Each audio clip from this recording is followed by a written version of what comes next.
Assalamualaikum warahmatullahi wabarakatuh.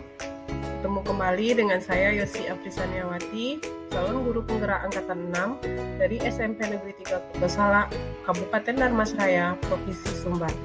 Baiklah, pada kesempatan kali ini saya akan menjelaskan koneksi antar materi modul 1.2 tugas 1.2.A.8. Adapun pada koneksi antar materi kali ini saya menggunakan metode refleksi model 4P, peristiwa, perasaan, pembelajaran, dan penerapan. Peristiwa, momen yang paling penting dan mencerahkan bagi saya yaitu setelah saya mempelajari modul 1.1 dan 1.2 ini, momen yang mencerahkan bagi saya dalam proses pembelajaran filosofi pendidikan Ki Hajar Dewantara adalah 1. Hal terpenting yang harus dilakukan seorang guru adalah menghormati dan memperlakukan anak dengan sebaik-baiknya sesuai kodratnya. Melayani mereka dengan setulus hati, memberikan teladan, ingarso sungtulodo, membangun semangat, ingmadio mangunkarso, dan memberikan dorongan, puri handayani, bagi tumbuh kembangnya anak. Menuntun mereka menjadi pribadi yang terampil, berakhlak mulia dan bijaksana, sehingga mereka akan mencapai kebahagiaan dan keselamatan. Yang kedua, memahami dan menerapkan masing-masing nilai dan peran guru penggerak.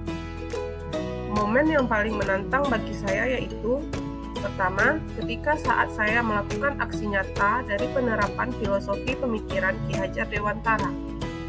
Dua, setiap tugas yang ada di LMS selalu diberi deadline waktu.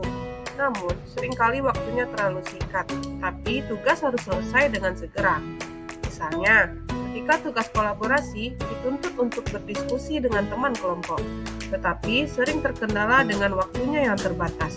Di samping, kami juga tidak boleh meninggalkan tupoksi sebagai seorang pendidik. Yang ketiga, calon guru penggerak dituntut sigap, sehat, dan pandai membagi waktu, dan harus gerak cepat ketika terkendala dengan sinyal. Kaitan modul 1.1 dan modul 1.2. Pada modul 1.1 kita mempelajari pendidikan bertujuan untuk menuntun segala kodrat yang ada pada anak-anak agar mereka dapat mencapai keselamatan dan kebahagiaan yang setinggi-tingginya. Pendidik itu hanya dapat menuntun tumbuh atau hidupnya kekuatan kodrat yang ada pada anak-anak agar dapat memperbaiki lakunya, hidup dan tumbuhnya kekuatan kodrat anak. Yang kedua, anak-anak hidup dan tumbuh sesuai kodratnya. Pendidik hanya dapat merawat dan menuntun tumbuhnya kodrat itu. Meskipun belajar pendidikan di tempat yang sama dan oleh guru yang sama, pastinya setiap siswa memiliki takdirnya masing-masing. Pada modul 1.2, kita belajar tentang nilai-nilai dan peran guru penggerak, antaranya mandiri, reflektif, kolaboratif, inovatif, dan berpihak kepada murid. Perasaan. Saat momen itu terjadi, saya merasa seperti bagaikan. Saya merasa seperti ingin memutar dan mengulang waktu kembali. Perasaan yang saya rasakan adalah merasa bersalah, menyesali perbuatan saya yang kurang memahami apa yang terjadi pada anak didik, serta memaksa mereka dalam hal apapun untuk memenuhi keinginan saya dalam belajar. Saya sadar selama ini belum memberikan pelayanan yang terbaik buat anak didik saya. Mengapa tidak dari dulu saya memahami konsep pendidikan seperti sekarang ini? Pembelajaran. Sebelum momen itu terjadi, saya berpikir bahwa semua siswa bisa memahami materi pelajaran yang saya sampaikan. Mereka bisa mandiri belajar. Saya tidak begitu peduli dengan gaya belajar anak. Karena ketika saya bertanya kepada mereka, mereka menjawab seolah-olah mereka sudah paham dan mampu menguasai pembelajaran. Saya selalu meratakan semua daya pikir anak, dan saya selalu menganggap anak yang mendapat nilai bagus pasti anak itu pandai di semua mata pelajaran. Saya tidak memedulikan bagaimana kebutuhan dasar yang harus terpenuhi agar seorang anak bisa berkembang dengan baik. Saya selalu menuntut ketuntasan pada nilai anak. Sekarang, saya berpikir bahwa setiap anak mempunyai kemampuan dan kemauan belajar yang berbeda-beda. Mereka mempunyai kodrat alam yang berbeda-beda. Tugas kita adalah sebagai pamong dan fasilitator untuk anak-anak didik kita. Kita harus menjadi teladan dan motivator yang baik untuk anak didik kita. Saya harus memastikan anak-anak tersebut sudah terpenuhi 5 kebutuhan dasarnya apa belum. Jika sang anak belum memenuhi 5 kebutuhan dasar hidupnya, mereka akan menimbulkan perilaku atau sikap yang tidak sesuai dengan harapan kita. Penerapan.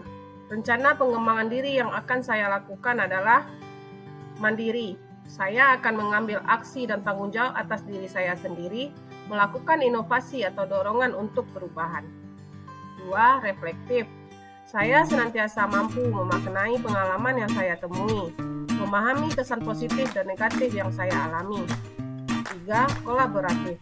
Saya selaku guru penggerak membangun hubungan kerjasama yang positif dengan rekan kerja atau pemantau kepentingan, memiliki rasa hormat terhadap perbedaan. 4. Inovatif. Saya senang memberi ide-ide baru yang membangun dan bervariasi dan menemukan solusi, terbuka terhadap setiap masukan dan gagasan orang lain. Yang kelima, berpihak pada murid. Saya senantiasa mengutamakan kepentingan kebutuhan peserta didik agar berkembang. Baiklah, itu penjelasan singkat saya tentang koneksi antar materi modul 1.1 dan 1.2. It's all and thank you for watching. See you next time. Salam guru penggerak. Guru bergerak Indonesia maju. Assalamualaikum warahmatullahi wabarakatuh.